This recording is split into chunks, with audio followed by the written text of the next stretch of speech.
Comme nous, vous êtes venu d'ailleurs pour vous établir au Canada avec la volonté de lancer votre propre activité.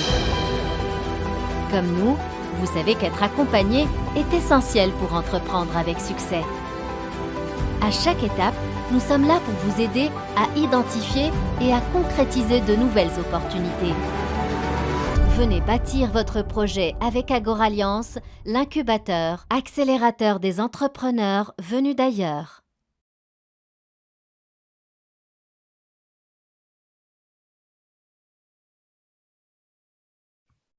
Bonjour Amélie Jean-Louis, merci d'être avec nous. Bonjour Fatine. Alors Amélie, je rappelle que tu es la fondatrice d'Otaku, un espace qui est dédié aux passionnés de manga et de la culture japonaise de façon générale. Et donc tu fais partie de ces femmes entrepreneurs immigrantes au Canada et qui nous inspirent. Je te remercie encore d'avoir accepté notre invitation. Ça fait plaisir, mais je suis très contente d'être là. Alors, avant de commencer et de parler d'Otaku, je voudrais voilà, que tu nous racontes un petit peu ton parcours au Canada. Comment est-ce que tu es venue ici au départ? Oui, mais en fait, c'était un petit peu le hasard. C'était pas forcément quelque chose de prévu. Je cherchais à aller voir comment ça se passait dans un autre pays. J'étais en France. En fait, je travaillais même à Monaco à l'époque, fait que hors de France techniquement. Et puis, je cherchais à savoir quelles étaient les façons de faire, de vivre, de travailler dans un autre pays. Et puis, le Canada, ça s'est fait un peu par hasard. Des amis italiens qui m'ont dit, nous, on émigre au Canada, on va essayer d'aller vivre là-bas pendant un an. Veux-tu venir avec nous? Fait que finalement, je suis partie avec mes amis italiens. C'est comme ça que je me suis retrouvée ici. Quand je suis arrivée au Québec, finalement, moi, j'avais étudié en gestion hôtelière. Je travaillais dans la restauration de luxe depuis 10 ans et je me suis aperçue qu'au Québec, la restauration n'était pas forcément considérée comme un vrai métier. C'était comme plus une job étudiante. Fait que ça a été difficile pour moi de trouver une job qui correspondait à mon CV. Fait que c'est un petit peu comme ça que je suis arrivée dans l'entrepreneuriat au Québec, puisque j'ai eu l'opportunité donc de racheter Otaku en 2015, alors que ma job n'était pas forcément super passionnante. Donc, finalement, avant de parler d'Otaku, hein, finalement, tes Ouais. amis sont retournés Oui, du voyage finalement, mes amis sont retournés vivre en Europe. Moi, je suis restée parce que je suis tombée en amour avec le Québec. et avec Et Montréal précisément? pardon? Avec Montréal précisément? Avec Montréal, j'avoue qu'à chaque fois que je pars de Montréal en vacances, finalement, je suis toujours contente d'y revenir parce que c'est une ville qui est très agréable à vivre. Oui, oui. Et tu m'as raconté lors de notre première rencontre que ça fait déjà 9 ans que tu es ici. Oui, C'est exactement. Je suis depuis arrivée février 2013. ouais, en 2013, en fait, en février 2013, en plein hiver. Et alors, l'installation en plein hiver, comment ça s'est passé? C'était dur? Non, franchement, j'ai aimé ça. J'aime le froid, aucun problème. Et puis, tu sais, les premiers hivers, là, à chaque fois qu'il y a de la neige qui tombe, t'es comme, oh my God, c'est tellement beau. Fait que là, tu te lèves la nuit pour voir la neige. Fait que non, ça s'est super bien passé. Première chose que j'ai fait, c'est aller m'acheter un manteau d'hiver. Puis, deuxième chose que j'ai fait, c'est chercher une boutique pour continuer mes séries de mangas, justement. Et la culture, finalement, ça parle français comme, voilà, on a l'impression qu'on est dans la même culture, mais finalement pas du tout. Ouais, je pense que c'est une Oh, tu grosse n'as pas erreur. du tout. Je pense que c'est une grosse erreur que font les immigrants, notamment français ou francophones, quand ils arrivent. C'est sûr que le côté, la langue aide beaucoup à s'intégrer, ça c'est certain. Mais par contre, on fait beaucoup l'erreur de penser que la culture est similaire alors que le Québec, enfin la culture est très différente. Oui, c'est sûr que c'est une culture beaucoup plus nord-américaine. C'est vrai qu'il y a des influences européennes. Clairement, le Québec est entre les deux, mais c'est une grosse erreur de penser qu'au Québec, on agit comme en France, en Belgique, au Luxembourg ou au Maroc, là. Et qu'est-ce qui t'a paru difficile ou différent par rapport à ce que tu avais déjà vécu avant? Euh, Honnêtement, au début, pas grand-chose de difficile. Je trouvais que j'ai tout de suite adhéré à la mentalité plus nord-américaine, ça c'est clair. Cette espèce de climat social beaucoup plus détendu. Euh, ce que j'ai trouvé différent, j'ai pas repensé à ça en fait. Désolée. C'est pas grave, mais voilà, le pays finalement t'a plu et t'a séduit. Quelle est Oui. vraiment cette particularité-là, hein, qui t'a vraiment retenu dans ton pays? Parce que quand on prend la décision de quitter son pays, c'est toujours vécu en général, hein, comme un déchirement, comme un éloignement. Comment toi, tu l'as vécu? Est-ce que c'était difficile? Je pense que moi, ça a été beaucoup plus facile parce qu'à la base, je partais pour un an. Puis, j'avais mon billet de retour hein, le 31 décembre de la même année. Et puis, finalement, je pense que c'est peut-être 2 semaines avant Noël que j'ai décidé, même pas, que j'ai décidé de rester. Fait que j'ai juste perdu mon billet d'avion, puis j'ai juste fait une demande de visa en express. Il s'est trouvé que mon patron à l'époque a été vraiment, vraiment arrangeant, puis que, en fait, c'est aussi ça qui m'a permis de rester, c'est qu'il m'a dit, pourquoi tu pars? Moi, j'aimerais bien que tu restes parce que franchement, tu fais une super belle job, puis j'aimerais que tu restes. Fait que ça m'a beaucoup aidé. Fait que j'étais tellement dans le rush de, OK, je veux rester, puis il faut que je fasse ce qu'il faut pour rester, que je me suis jamais aperçue en fait, que j'allais pas revenir dans mon pays d'origine finalement. Ouais. Donc, Mais pour moi, ça a été facile. c'était quel job que tu faisais avant Otaku? J'avais trouvé toujours dans le milieu de la restauration. Je travaillais dans une entreprise qui s'appelle Sacrée Soirée qui fait du placement de personnel de restauration de manière ponctuelle, comme des travailleurs autonomes qui placent sur des contrats. Et puis à ce moment-là, je travaillais au recrutement des travailleurs autonomes. Je recrutais des centaines de candidats par mois et j'aidais à les placer sur les contrats. Ça te passionnait? Pas tant que ça, en fait. Le côté terrain me manquait beaucoup, même si j'en faisais. Et puis ça a été super enrichissant parce que ça m'a apporté beaucoup. J'ai beaucoup appris en termes de recrutement. Mais par contre, c'est sûr que la job de bureau de 9 à 5, du lundi au vendredi, ça ne me correspondait pas vraiment. Et c'est ce qui t'a poussé à faire de l'entrepreneuriat? Oui, exactement. J'avais toujours eu en tête qu'un jour, je voudrais avoir ma propre entreprise, mais je savais aussi que je voulais pas le faire côté restauration. C'est vraiment un monde à part, la restauration. Et effectivement, l'opportunité de racheter Otaku s'est présentée à ce moment-là où je commençais à me dire, bon, j'ai appris beaucoup de choses, c'est le fun, mais je trouve ça un peu plate, puis ça me correspond pas vraiment. Fait que cette opportunité-là s'est présentée. En fait, j'étais, comme je le disais, quand je suis arrivée au Québec, la deuxième chose que j'ai fait dans mes journées, c'est de chercher une boutique où continuer mes mangas vraiment pour le plaisir, puisque les mangas, c'est des séries, hein, donc j'avais abandonné à tel tome, puis je voulais le tome suivant. C'est pas plus compliqué que ça. Et j'étais tombée sur Otaku, j'étais vraiment tombée en amour avec la place, j'étais devenue une habituée. Et puis, au fur et à mesure du temps, je suis devenue amie avec les propriétaires, qui eux aussi étaient un couple de Français. Puis un jour, ils me disent, on veut avoir un bébé, on veut se rapprocher de nos familles, on va quitter le Québec, on va repartir en France. Et donc, on va vendre l'entreprise. Puis, le temps a passé, puis l'entreprise ne se vendait pas. Il faut dire que c'est quand même très, très niche comme secteur, donc très difficile à vendre. Fait que j'ai laissé passer ça. Puis, quand j'ai commencé à trouver ma job un peu plate, je me suis dit, pourquoi pas racheter. En fait, c'était une soirée un peu trop arrosée avec justement ces amis-là, au cours duquel on est parti dans un délire de « Ah, ça serait le fun si tu rachetais l'entreprise, puis tu pourrais faire ça, puis tu pourrais faire ça. » Puis le lendemain matin, après avoir dégrisé, finalement, je me suis aperçue que c'était pas une si mauvaise idée que ça. Fait que c'est comme ça qu'a commencé le rachat, ouais, et mon aventure entrepreneuriale. Alors, Otaku, qu'est-ce que c'est, hein, pour rappeler un petit peu le concept? Qu'est-ce que c'est? Alors, Otaku, c'est un commerce expérientiel 360 autour du manga et de la culture japonaise. Donc, il y a une partie librairie, donc où on vend des mangas. Je rappelle, hein, les mangas, pour ceux qui ne savent pas, c'est vraiment des BD d'origine japonaise. Au sein de cette librairie, c'est vraiment du staff hyper qualifié qui travaille là parce que c'est tous des passionnés. Ils lisent tous les mangas qui sortent, puis ils sont capables de recommander un manga à n'importe qui, le meilleur manga qui convient. Mais en plus d'être une librairie, il y a tout le côté expérientiel où il va y avoir un espace de lecture avec une collection privée de 10 000 mangas qu'on peut venir lire sur place. Il y a des sofas, il y a des petites couvertes, on sert le thé, c'est vraiment super chaleureux. Il y a un espace de snack japonais, des ramen, des onigiri, choses comme ça, des choses vraiment rapide à manger et pas trop dispendieuse, puisqu'on a une clientèle plutôt jeune.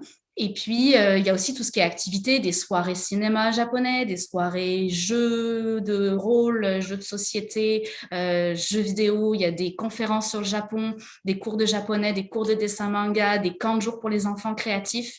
Il y a tout cet aspect-là plus expérience. Excuse-moi? Une boutique aussi, accessoires, goodies, manga. Oui, voilà, et c'est également tout ce qui est produits dérivés. Fait que vraiment, c'est un côté où on peut passer ces journées-là, puis toucher à plein de choses. C'est vraiment très expérientiel. Donc, finalement, tu as repris cette affaire-là. Oui.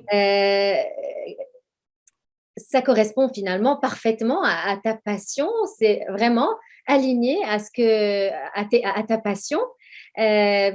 Finalement, les choses se sont bien faites. Raconte-nous un petit peu ta passion des mangas. D'où est-ce que ça vient? Oui, en fait, j'ai eu la chance de grandir à Angoulême, dans l'ouest de la France, qui est qui est la ville qui reçoit le plus gros festival de BD francophone au monde. C'est vraiment la ville de la bande dessinée. Et donc, j'ai grandi là-bas où on était un peu baigné dans ce monde de la bande dessinée depuis très jeune. À l'école, il y avait beaucoup d'ateliers sur la bande dessinée, etc. On s'investissait beaucoup. Et puis, la ville a mis en place une bibliothèque spécialisée dans la BD avec un rayon manga. Et c'était probablement la première bibliothèque qui proposait un vrai rayon, une collection complète de mangas en France. Et donc, quand je suis arrivée dans cette bibliothèque municipale, je me suis un peu par hasard à la base, mais jetée sur le rayon manga que j'ai dévoré en délaissant toutes les autres formes de bande dessinée. Fait que c'est devenu une passion. Ah ben c'est super. Donc, finalement, le but d'Otaku, je le rappelle, est de faire vivre une expérience à travers l'idée du manga Kissa, qui est tout droit importé du Japon. Et donc, ce concept-là, c'est un café où on peut lire des mangas en libre service. Est-ce que c'est bien ça? Oui, c'est ça, exactement. Est-ce que finalement, l'offre a conquis le public canadien dès le départ, sachant que c'est une niche, comme tu viens de le dire, et qu'en Amérique du Nord, on est plus porté sur les comics, les cartoons? Oui, effectivement, c'est vrai que le comic a pris une place prépondérante depuis des dizaines d'années en Amérique du Nord. La chance qu'on a eue au Québec, c'est justement d'être francophone et donc d'avoir accès à des publications traduites en français qui venaient de l'Europe. Europe où le médium du manga était beaucoup plus développé grâce notamment au Club Dorothée qu'on a eu dans les années 80, début 90 en France. Et donc, le fait qu'on ait ces publications francophones, ça a créé un espèce de dynamisme, une variété dans les œuvres proposées. Et donc, ça a créé une communauté fan de manga, qu'on appelle otaku, justement. Depuis très longtemps, en fait, il y a beaucoup de gens ici qui ont grandi avec le manga. Et même ceux qui n'en lisaient pas, c'était à la télévision. Il y a beaucoup de Québécois qui ont grandi dans les années 70-80 avec Astro Boy, avec Albator, avec Goldorak. Ouais. Donc, ils ont baigné là-dedans, même sans le savoir. Alors qu'à l'inverse, dans le Canada anglophone, c'est resté très sur les comics, puisque c'était vraiment le marché américain qui tractait toutes les publications et qui faisait un peu un blocus sur le manga. Donc oui, au Québec, ça a été super bien reçu dès le début. Il y a une grosse communauté de fans et c'est sûr que ça reste niche, mais ça l'est de moins en moins et on le voit depuis ces dernières années. Quand on voit tout ce que Netflix aujourd'hui diffuse comme animé japonais, c'est énorme. Donc la communauté est en train de grossir de façon exponentielle. Très bien. Et alors, otaku, qu'est-ce que ça veut dire exactement? Le nom de la compagnie, c'est un jeu de mots. Alors, un otaku, c'est un peu le mot japonais pour dire un geek. Donc, c'est quelqu'un qui est fan de quelque chose et qui va mettre toute son énergie dans sa passion. Et puis, c'est sûr que nous, à l'occidental, on l'utilise pour désigner un geek, mais fan de tout ce qui est japonais. Oui. Et puis, le nom de l'entreprise Otaku s'écrit avec un trait d'union entre O et Taku, parce que c'est un jeu de mots avec le mot Taku qui veut dire maison en japonais, parce qu'on veut que les gens se sentent comme à la maison. Magnifique. Alors, finalement, dans ta vie en tant qu'entrepreneur, tu as certainement vécu des moments up et des moments down. Quels ont été les moments les plus durs pour toi, puis les moments les plus gratifiants, on va dire, ceux qui ont marqué les succès d'Otaku?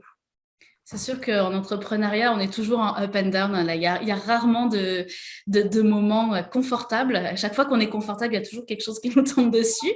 Mais c'est ça qui rend aussi ça intéressant. Je dirais que récemment, l'effet Covid a amené une difficulté vraiment supplémentaire parce qu'il a fallu s'adapter énormément. Ça a été, honnêtement, ça a été vraiment difficile parce qu'il a fallu mettre à pied tout le staff alors qu'on n'avait aucune idée de s'ils allaient s'en sortir parce qu'on ne savait pas à l'époque s'ils auraient des aides ou quoi que ce soit. Alors, on a fait tout ce qu'on pouvait pour les garder le plus possible. Mais ensuite de ça, il a fallu faire les choses tout par nous-mêmes, essayer de trouver des nouvelles façons de travailler, recréer un univers plus numérique. On a fait les livraisons nous-mêmes. On faisait les ventes par téléphone en étant devant la bibliothèque. OK, alors j'ai tel manga en stock, etc. Avec le côté de l'adaptabilité que nous a demandé le Covid, ça a été vraiment rough, honnêtement. Et puis, je dirais qu'au niveau des succès puis des victoires, pour le coup, l'effet Covid, ça... Excuse-moi. Excuse-moi, juste pour rester dans l'adaptabilité, est-ce que tu peux nous donner un peu plus d'exemples concrets par rapport justement aux adaptations qui ont été faites durant cette période de Covid? Oui. Déjà, il faut remanier toute la boutique pour créer un sens de circulation, créer la distanciation sociale dans une boutique qui est restreinte. C'est assez complexe. Il a fallu donc, on avait des annonces finalement gouvernementales qui étaient d'un jour sur l'autre, on réouvre pas. Alors, on mettait tout en place, on faisait toute une campagne marketing pour dire on réouvre, puis finalement, non, on réouvre pas. Donc là, on faisait des vidéos avec un de nos employés qui mettait une annonce, on réouvre, puis finalement, on mettait la vidéo à l'envers pour dire finalement, on réouvre pas. On a dû aussi beaucoup, étant donné qu'on est une boutique expérientielle, et ce qui a beaucoup manqué, en fait, c'est ce côté rassembleur, ce côté de communauté où les gens pouvaient venir parler de leur passion et échanger. Fait qu'on a recréé tout cet espace de communication, mais de façon numérique. Dès la première semaine de la pandémie, on s'est mis à faire des lives sur Facebook tous les jours à 4 heures pour parler de manga, échanger, poser des questions. Chacun pouvait proposer ses sujets. C'était super important. Puis je pense que ça a beaucoup aidé les gens parce que tout le monde était très isolé. Et puis, le public, justement, otaku, et c'est souvent aussi des gens, je ne veux pas tomber dans le cliché, mais il y a quand même beaucoup de gens qui sont isolés déjà naturellement. Fait que le Covid a encore plus... provoquer ça. Et puis, comme je disais, aussi de faire les livraisons nous-mêmes. Là, à un moment donné, on s'est dit, qu'est-ce qu'on fait avec nos livres? Les gens ne peuvent pas venir, ils ne peuvent pas se déplacer, ils sont confinés chez eux. Regarde, on va prendre la voiture, puis on va aller leur livrer les mangas à la maison. C'était beaucoup de petites actions comme ça, mais qui finalement, une fois que tu les additionnes, tout était chamboulé. Oui. Et alors, quels ont été les principaux succès d'Otaku? J'avoue que justement pendant cette même période, tous les encouragements qu'on a reçus de nos clients, c'était vraiment adorable. Là, c'était vraiment lâchez pas, on voit tout ce que vous faites pour nous. Heureusement que vous êtes là. C'est vos lives qui m'ont permis de tenir, ou c'est le fait de pouvoir continuer mes séries qui m'ont permis de tenir. Fait que tous ces encouragements, ça a été des très belles victoires. Puis je dois dire qu'aujourd'hui, la chose qui me rend le plus fière, c'est peut-être un petit peu naïf, là, mais c'est de me dire qu'en 2015, j'étais toute seule derrière mon comptoir, puis je faisais tout toute seule, je n'avais pas d'employé, puis voilà. Et aujourd'hui, 7 ans plus tard, je permets à 15 personnes de pouvoir vivre, et ça, c'est vraiment ce qui me rend le plus fière. Alors, comment se porte aujourd'hui Otaku après Covid ou pendant Covid, parce qu'on y est encore? En fait, on est dans une grosse période de croissance. Ce qui s'est passé, c'est qu'en 2019, on s'est aperçu que nos clients venaient de plus en plus de l'extérieur de Montréal.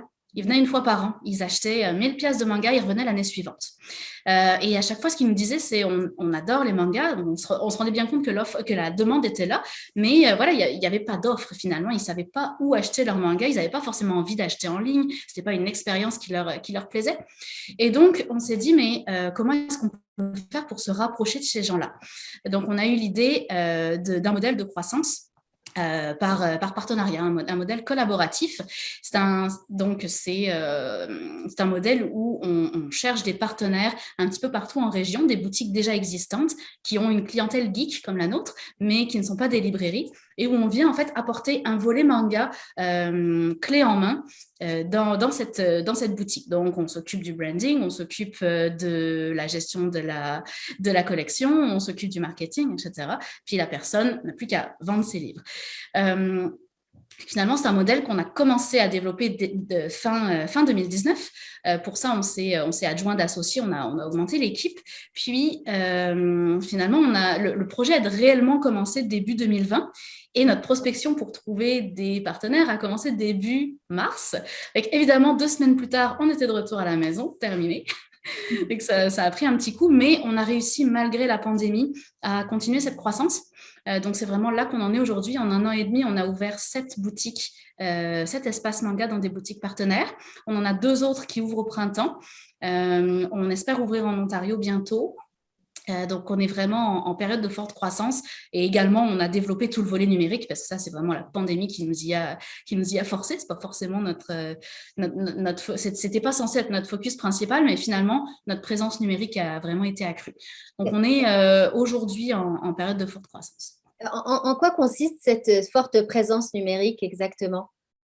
Alors, énorme présence sur les réseaux sociaux. On est sur Facebook, entre tous les réseaux sociaux, on a une communauté d'à peu près de 20 000 followers. Donc, on est sur Facebook, on poste plusieurs fois par jour. On est sur Instagram, on poste tous les jours. On fait des vidéos sur YouTube sur du contenu manga, toutes les nouveautés qui sortent. On est sur Discord, où on anime des soirées jeux diverses à peu près une fois toutes les semaines. On vient d'ouvrir un TikTok.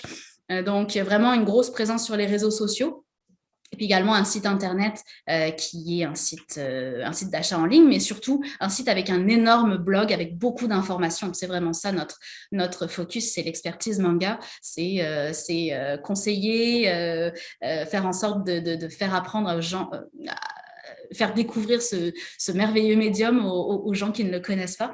Donc, en termes de site web, on a un site où chaque personne peut avoir accès à un compte personnel, où il a ses recommandations personnelles qui lui sont faites, toutes les séries qu'il suit ou qu'il peut suivre au jour à jour. Et alors, quelles sont finalement les perspectives d'avenir d'Otaku? Comment tu vois Otaku dans 2 ans, en 3 ans? Ben, c'est sûr qu'on est un peu les seuls à faire ça en Amérique du Nord. Au Canada, certainement. Aux États-Unis, il n'y a pas vraiment de réseau spécialisé en manga. Donc, notre but, c'est un peu de prendre ce marché-là et de prendre le pas sur les boutiques qui ne font que vendre du livre, mais amener un côté expérientiel vraiment dans le manga, mais de façon plus large. On va commencer par le Canada déjà, mais on espère aussi aux États-Unis. Très bien. Une petite question qui pourrait peut-être inspirer les personnes qui voudraient se lancer en affaires. Quelle qualité devrait-on avoir en tant qu'entrepreneur pour réussir en affaires et pour aussi savoir passer par-dessus les difficultés que ça implique? Je pense que effectivement, passer par-dessus les difficultés, ça demande d'avoir quand même un mental d'acier. Parce que, comme je disais, il y a rarement des situations de confort. Donc, les ups, les downs, ils vont arriver comme tout le temps. Puis des fois, c'est même un up et un down en même temps. Donc, se préparer mentalement, c'est super important. Également, en tant qu'entrepreneur immigrant, ça va être de savoir s'adapter à la culture des gens avec qui on travaille. Comme on le disait tantôt, on a tendance, parce qu'on parle français, à penser qu'on va travailler de la même manière que quand on est dans notre pays d'origine, alors que ce n'est pas du tout le cas. Les personnes qui vont travailler pour nous ne travaillent pas de la même manière, on ne les gère pas de la même manière, nos fournisseurs, on n'a pas les mêmes relations que si on était en Europe. Donc, de savoir s'adapter à la culture, ça va être vraiment essentiel pour un entrepreneur immigrant. Est-ce que tu pourrais nous donner quelques petits exemples concrets sur ces types d'adaptations que l'on peut faire en termes relationnel avec voilà, des gens qui n'ont pas vraiment la même culture, les mêmes références? Oui, notamment avec le staff, c'est vraiment d'aplatir la pyramide hiérarchique. On a l'habitude, nous, en Europe, d'avoir une pyramide hiérarchique qui est à peu près comme ça, avec des tonnes de niveaux hiérarchiques. Ici, ça se passe pas du tout pareil. Il faut être beaucoup plus accessible. Et également, c'est le côté très positif. Hein. Au Québec, on travaille par renforcement positif. Donc, alors qu'en France, on travaille par la punition et on souligne ce que tu n'as pas bien fait pour que tu t'améliores, alors qu'au Québec, on souligne ce que tu as bien fait pour que tu sois motivé. Donc ça, c'est vraiment une très, très grosse différence à prendre en compte. Oui. Alors, en tant qu'entrepreneur immigrante, quels sont tes conseils ou alors quels sont les 3 enseignements clés de ton parcours? Je dirais que le premier, c'est de savoir bien s'entourer parce que on pense toujours qu'on est des Superman et Superwoman en tant qu'entrepreneur, puis c'est pas le cas. Il y a plein de choses qu'on sait pas faire ou qu'on fait pas bien. Et la première qualité pour moi d'un entrepreneur, c'est celui qui sait bien s'entourer pour pouvoir trouver des personnes qui sont complémentaires, avec qui il va bien travailler, puis qui vont avoir des forces complémentaires à lui. Qu'on est toujours plus fort quand on n'est pas tout seul. La deuxième, ce serait justement, on parlait d'émotivité tantôt, hein, la réactivité, l'adaptabilité, de ne pas se laisser submerger par ses émotions et de savoir réagir aux choses plutôt que de dire il y a une pandémie mondiale, mon commerce va être fermé, je ne sais pas quoi faire. C'est OK, quelles sont les solutions? Comment est-ce que je peux m'adapter à cette situation-là? Donc, c'est vraiment beaucoup d'adaptabilité. Puis, le troisième enseignement, je dirais que c'est de prévoir son exit, de prévoir la fin et de savoir pourquoi on fait les choses. Et que d'être entrepreneur, c'est quand même un commitment. Prévoir quoi, pardon? Excuse-moi, prévoir son exit, sa sortie. Je suis désolée pour l'anglicisme. Prévoir sa sortie, savoir pourquoi on fait les choses. Finalement, on devient tous entrepreneurs pour des raisons différentes. Certains, c'est pour l'expérience. Certains, c'est pour gagner de l'argent. Certains, c'est pour léguer quelque chose à leurs enfants. Certains, c'est pour, je sais pas moi, rencontrer du monde puis être derrière leur comptoir quand on parle de retail. Certains, c'est pour, je sais pas moi, des valeurs écologiques. Ça peut être n'importe quoi. Donc, savoir pourquoi on le fait et prendre ses décisions vraiment en fonction de ce pourquoi. Un why. Ouais. C'est ça? Ouais. Et toi, c'était quoi ton why exactement? Je ne t'ai pas posé la question au départ. Moi, c'est vraiment l'expérience. C'est pas le but qui m'intéresse, c'est le chemin. J'ai vraiment appris énormément de choses de mon expérience entrepreneuriale. J'ai fait un rachat, j'ai fait dans l'expérience Otaku, finalement, en fait, c'est 2 entreprises techniquement, donc j'ai fait une start-up aussi. J'ai rencontré des gens qui viennent de tous horizons, des gens qui se sont révélés parce que tout d'un coup, on a trouvé ce qui allait les allumer. Je vois du sourire sur le visage des clients qui ressortent, sur le visage des staffs. J'ai appris énormément de choses dans les relations. Aussi, on parlait d'adaptation culturelle, ça aussi, ça apprend énormément. Donc moi, c'est vraiment l'expérience et le chemin et voir jusqu'où je peux pousser les choses qui m'intéressent. Parfait, parfait. Eh bien, merci Amélie Jean-Louis d'avoir répondu à notre invitation. Je rappelle à tous ceux qui nous regardent que tu es la fondatrice des librairies Otaku, spécialisée dans les mangas. Donc, Otaku qui est à la fois une librairie, un salon de lecture, un café, une boutique dédiée aux passionnés de l'univers des mangas, de quoi nous plonger dans l'univers de la culture japonaise. Et c'est en plein cœur de Montréal. Et d'ailleurs, on peut consulter votre site pour avoir plus de détails. C'est otakulounge.com. C'est bien ça? Oui, exactement. Eh bien, merci Amélie Jean-Louis. À très bientôt. Merci à toi, à bientôt. Au revoir. Bye.